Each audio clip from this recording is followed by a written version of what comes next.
خدا کرے کہ ہماری قبریں ہمارے بستروں سے زیادہ آرام دہ ہوں، آمین۔ ہمدردی وہ زبان ہے جسے بہرے سن سکتے ہیں اور اندھے دیکھ سکتے ہیں۔ پیسہ آپ کا غلام ہے اگر آپ اسے استعمال کرنا جانتے ہیں، اگر آپ استعمال کرنا نہیں جانتے تو آپ پیسے کے غلام ہیں۔ مشکل دستک دے تو خوفزدہ نہ ہو، آگے بڑھ کر دروازہ کھول دے، کیونکہ کامیابی ہمیشہ مشکل کا بیز بدل کر آتی ہے۔ صبر کی ایک بات بہت اچھی ہے، جب آ جاتا ہے تو پھر کسی چیز کی طلب نہیں رہتی۔ خدا جب کسی بدبخت کو دکھ دینا چاہے تو وہ بدقسمت ناشکری کا رستہ اختیار کر لیتا ہے۔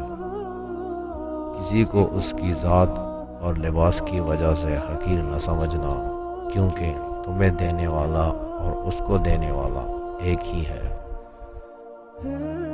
بزرگوں سے سنا ہے کہ اگر سنو کہ پہاڑ اپنی جگہ سے ہل گیا ہے تو یقین کر لینا، مگر کسی کی فطرت بدل گئی ہے اس کا یقین کبھی نہ کرنا۔ عادت بدل سکتی ہے، فطرت نہیں۔ ایک دن تمہارے ہی اعمال تم سے ملنے آئیں گے، بس پھر حیران نہ ہونا۔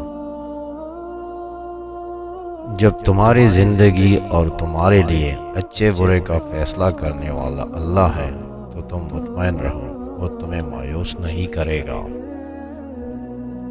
آدمی تو گزر گیا، چلا گیا، لیکن اپنی یادیں چھوڑ جاتا ہے، اور کبھی یوں بھی ہوتا ہے کہ وہ زندگی میں اتنا کچھ نہ تھا، چلے جانے کے بعد جتنا کچھ ہو گیا۔ حضرت علی رضی اللہ تعالیٰ عنہ: کسی شخص پہ اس وقت تک بھروسہ نہ کرنا جب تک اسے غصے میں نہ دیکھ لو۔ مسائل پر قابض لوگ غریب کو بتاتے ہیں کہ وہ خدا کی آزمائش ہے۔ اگر تمہیں زندگی کی حقیقت معلوم ہو جائے تو بے شک تم کوئی اور ساتھی نہ چنو گے سوائے اللہ اور اس کی محبت۔